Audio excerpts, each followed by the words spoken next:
Let me tell you something. History is being made here in Harlem, New York. This idea is something that our souls, our human souls, are hungering for that.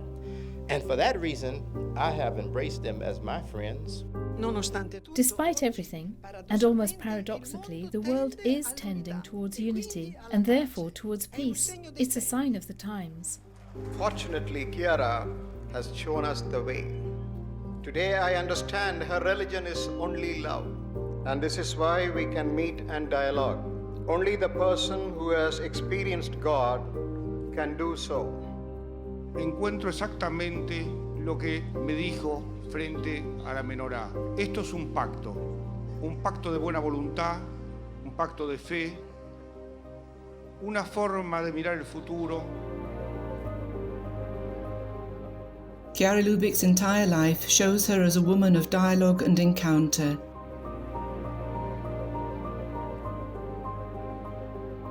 The first time she perceived the importance of openness to other faiths was in the 1960s, on meeting the Bangwa people in Fontem, Cameroon. I had an intuition. It was as if God was embracing all of us there together. It was then that the idea first came to me that we should have something to do with interreligious dialogue. I mean with people of other faiths. In 1977 in London, where she was awarded the Templeton Prize for Progress in Religion, Chiara felt she received confirmation of what she had perceived in Fontem. I remember how intently everyone was listening as I spoke of my experience, which is also universal, and how at the end, the first people who came to congratulate me were those of other religions. So I began to realize perhaps our movement is also meant to have fellowship with them. There, a journey in interreligious dialogue began that brought Chiara to speak first to thousands of Buddhists in Japan and later in Thailand, to Muslims in a mosque in Harlem, New York, to Jews in Argentina and Hindus in the heart of India. What links us to them? We are bound together by what's known as the Golden Rule. It's in the Gospel, but is found in the sacred texts of almost all other religions. It says, "Don't do to others what you would not have them do to you, so treat them well, love them. So I, a Christian, love you, you, a Muslim, love me, you love someone who is Jewish, the Jewish person loves you."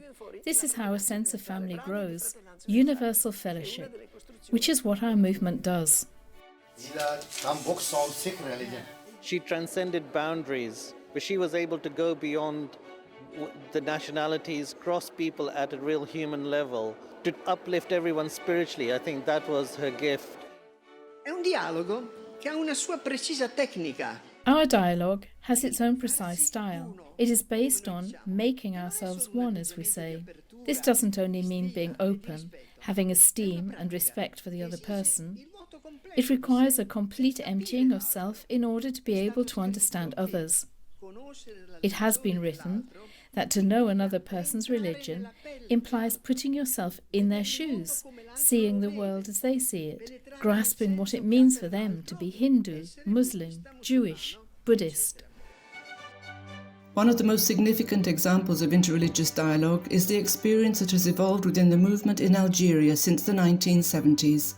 Christians and Muslims have travelled together on a path based on the spirituality of unity.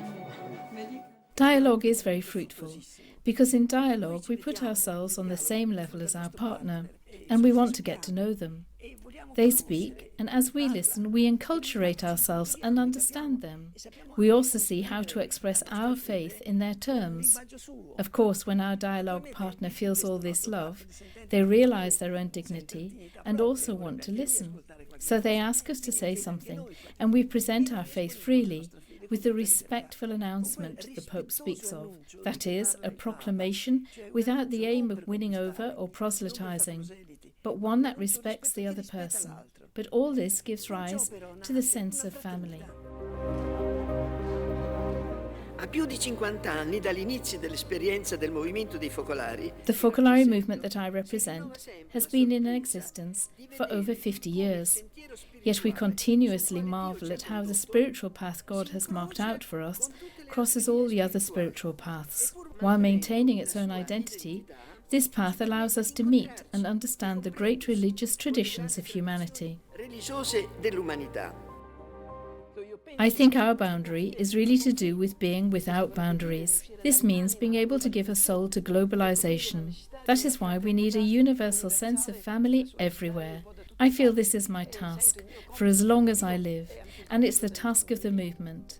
This is God's plan for humanity, to be one family with one Father, and to achieve it together with everyone else who is working towards this goal.